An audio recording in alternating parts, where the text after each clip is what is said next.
আচল কথা কি জানে বাইদেউ? মোৰ ছোৱালীজনীক হত্যা কৰা হৈছে আৰু আপুনিয়ে সেইগৰাকী হত্যাকাৰী। দেউতাৰ এই অন্তিম সময়খিনিত আপোনাক লগ কৰিব বিচাৰিছে। ভাবি লওক, এয়াই তেওঁৰ শেষ ইচ্ছা। কি হৈছে তপনৰ? কেঞ্চাৰ।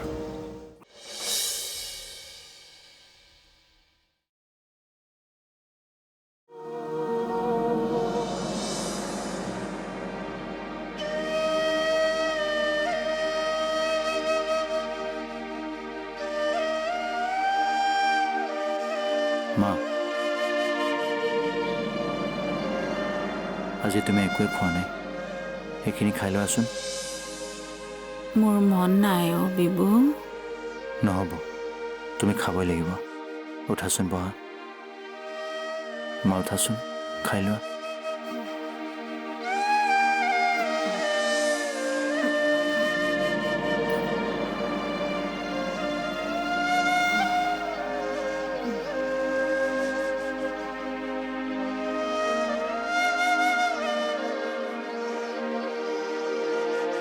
মই জানো তুমি কিয় খোৱা নাই।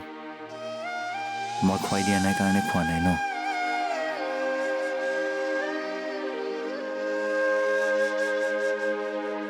খোৱাচোন মা। মা, অলপমান খোৱা। খোৱা।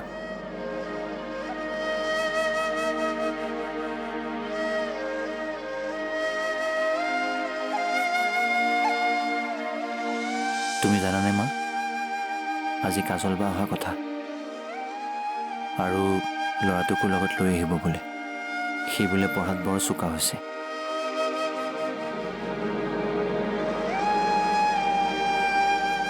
তুমি জানা মা, সি হেনো 97% পাইছে। কি যে যুগ আহিল। মই আগতে 70% পালেই তুমি গোটেই চুবুৰীয়াক মিঠাই খুৱাইছিলা, আৰু আজিকালিৰ ল'ৰাই 70% পালে মাকে বেতৰ কোব খুৱাব। দেউতাৰ কলৈ গ'ল? মা, তোমাক এটা কথা কোৱাই নাই। তোমাৰ মানুহজনৰ নতুনকৈ এটা চখ হৈছে নহয়, ৰন্ধাৰ। সোমাইছে এতিয়া পাকঘৰত। নাজানো আজি কি খাবলৈ পাওঁ। কিন্তু দেউতাই যিমানেই চেষ্টা নকৰক কিয়, তুমি ৰন্ধাৰ সমান হ'ব নোৱাৰে। আৰু মই যিমানেই ভাল নাৰান্ধো কিয়, নমামীৰ দৰে নোৱাৰো।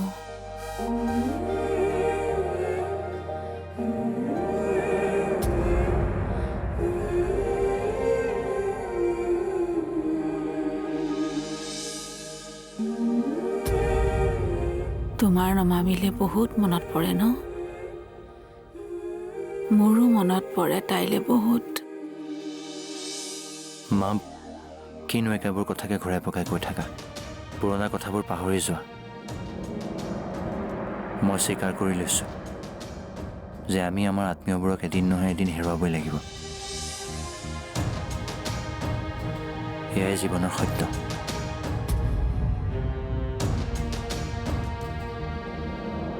তুমিও স্বীকাৰ কৰি লোৱা মা। তোমাৰ নিচিনা সন্তান মই বহুত ভাগ্যৰ বলত পাইছো। ইমান মৰম বোলে তোমাৰ।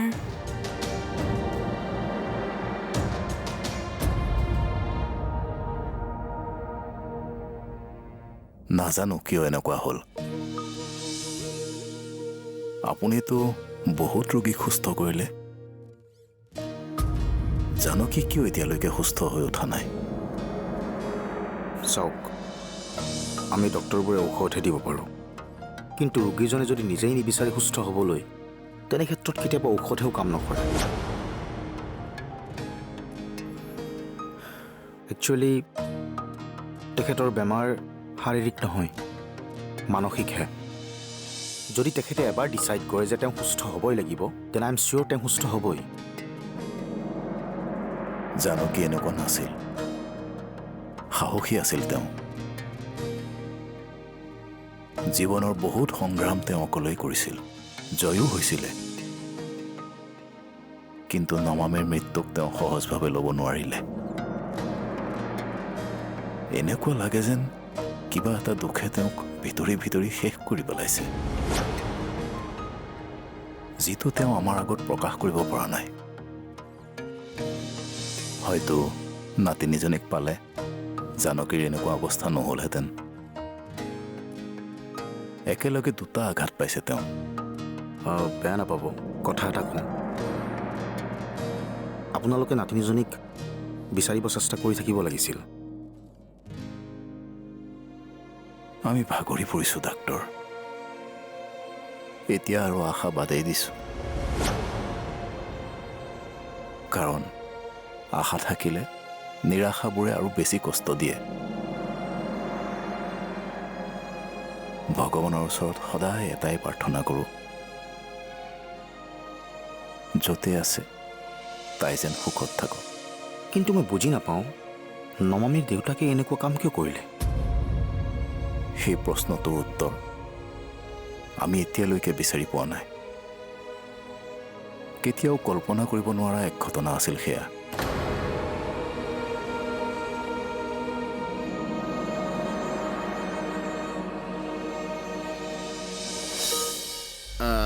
হেৰি কৰিবা, ক'বা যে ছাৰৰ গা বেয়া কাৰণে সোনকালে ছুটি দিলে।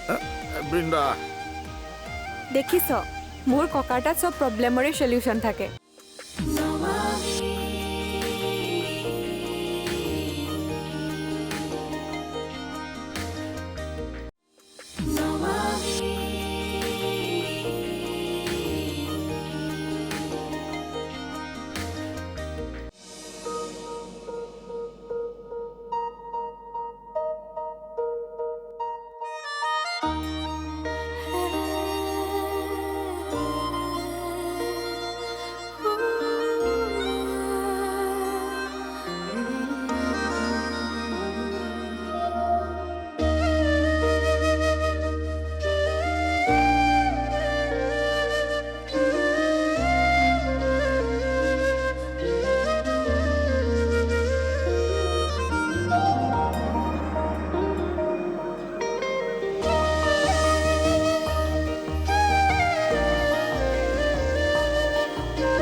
বৃন্দা, ককা, তুমি মোৰ CID কৰিব আহিছা নেকি? মই কি কৰি আছো?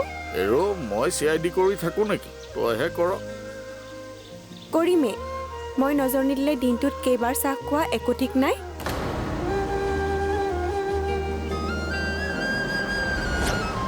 ককা, কিনো ভাবি থাকাহে তুমি? আৰু যোৱা ইয়াৰ পৰা, আমাক ডিষ্টাৰ্ব নকৰিবা। দৰকাৰী কথা আছিলোঁ, বলচোন সোনকালে ঘৰলৈ। মেঘা, ব'লা। ককা, মই সোনকালে যাব নোৱাৰিম। গালি দিব। ঘৰত দুটা টিউশ্যন থকা বুলি কৈ আহিছোঁ। হেৰি কৰিবা, ক'বা যে ছাৰৰ গা বেয়া কাৰণে সোনকালে ছুটি দিলে। বৃন্দা, দেখিছ, মোৰ ককাৰ তাত চব প্ৰব্লেমৰে চলিউশ্যন থাকে। ব'ল এতিয়া, ব'ল।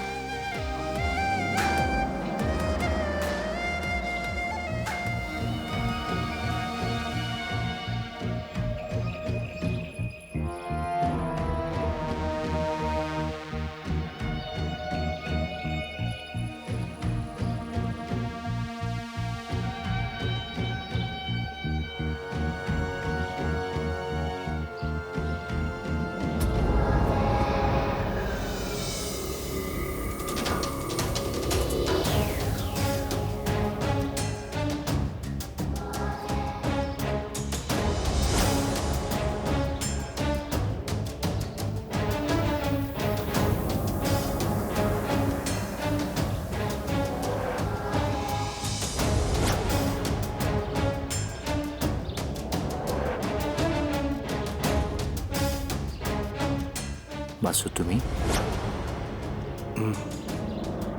শুনিছোঁ তোমাৰ দেউতাৰ বোলে গা বেয়া। দেউতা মাত্ৰ এই পৃথিৱীখনত ৩-৪ মাহমানৰ আলহী। গতিকে তেনেকুৱা এজন মানুহৰ বিষয়ে এইবোৰ কথা এতিয়া নকোৱাই ভাল নেকি? আৰু যদি সঁচাকৈ দেউতাৰ খবৰ ল'ব বিচাৰিছে আহিব পাৰে আমাৰ ঘৰলৈ।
গাটো অলপ ভাল পাইছানে? পাইছোঁ। বিভু ক'লৈ গ'ল? অলপ ওলাই গৈছে। আপুনি অকণমান এইখিনিতে বহকচোন, আপোনাৰ লগত অকণমান কথা আছিল।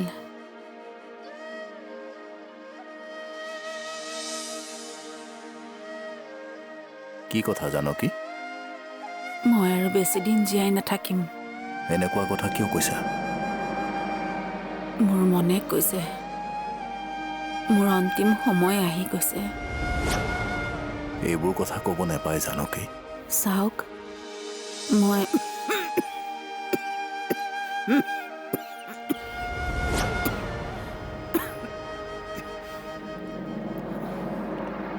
যদি মই এইখিনি কথা ক'ব নোৱাৰোঁ, মোৰ আত্মাই শান্তি নাপাব। ইমান দিনে এই কথাটোৱে মোক খুলি খুলি খাইছে। কি কথা কোৱা জানকী? তুমি কান্দিছা কিয়? কোন বন্ধু? মোৰ বৰ ভাল বন্ধু। তহঁতৰ যেনেকে বেষ্ট ফ্ৰেণ্ড থাকে তেনেকুৱাই। হাঁহিলি কিয়? এইজন আকৌ কেনেকুৱা ধৰণৰ বেষ্ট ফ্ৰেণ্ড?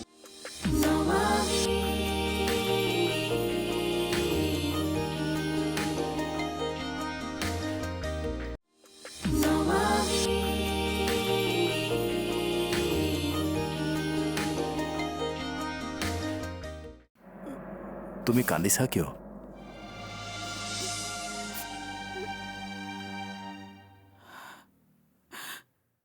নমামীৰ মৃত্যুৰ কাৰণ মোক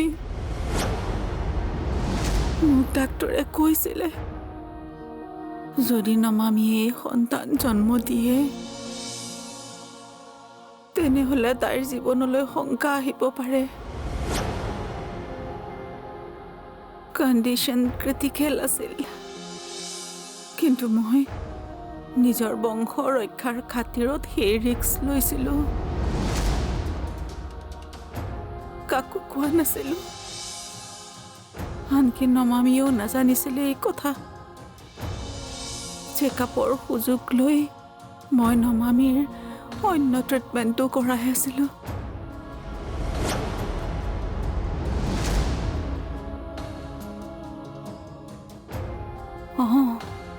ইয়াৰ অলপ আভাস মই বিষ্ণুক দিছিলোঁ, কিন্তু বিষ্ণু চাগে ভবা নাছিল যে এনেকুৱা এটা অৱস্থা হ'বগৈ।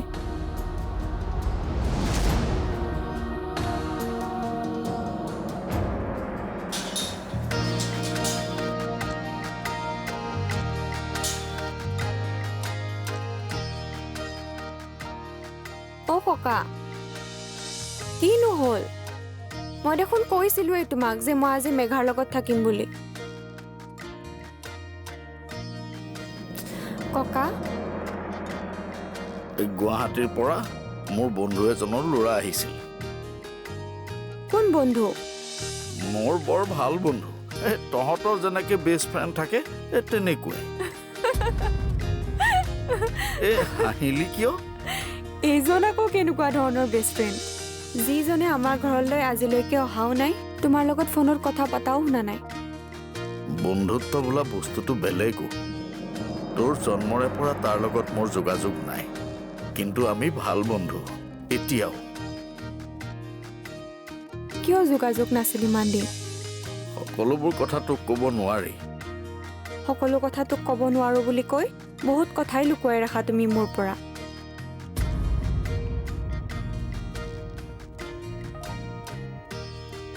একো নাই দিয়া মই তোমাক নকওঁ সকলোবোৰ কথা কলেজৰ ফ্ৰেণ্ডৰ লগত কি দুষ্টামি কৰোঁ কিয় ক'ম তোমাক তোৰ লগত কথা পাতি থাকিলে আচল কথাটো ক'বলৈ পাহৰিয়েই যাওঁ তেনেহ'লে আচল কথাটো কি কাইলৈ ৰাতিপুৱাই আমি গুৱাহাটীলৈ যাব লাগিব মোৰ বন্ধুজনৰ গাটো বেয়াও খবৰ এটা লৈ আহিবগৈ লাগিব তেনেহ'লে এটা কাম কৰিম দিয়া না এবাৰ দেউতাৰ ঘৰৰ পৰা আহিম তোক এটা কথা সদায় সদায় ক'ব লাগে নেকি গুৱাহাটীত তোৰ কোনো নাই তোৰ দেউতাৰ এক্সিডেণ্টত ঢুকোৱাৰ পাছত সকলো বিদেশলৈ গুচি গ'ল খুৰাকৰ ওচৰলৈ সিহঁতেতো তোক বিচাৰি অহা নাই গতিকে আমিও নাযাওঁ যা এতিয়া কাপোৰ দুটামান পেকিং কৰি ল'বি 2 দিন থাকিবলগীয়াও হ'ব পাৰে হা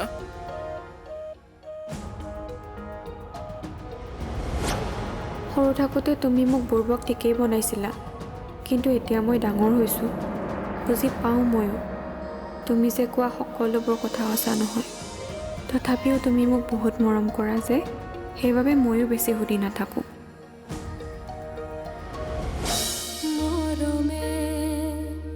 আজীবন বিচাৰে পাল ফুলে সাবতি জীৱন সজাবলে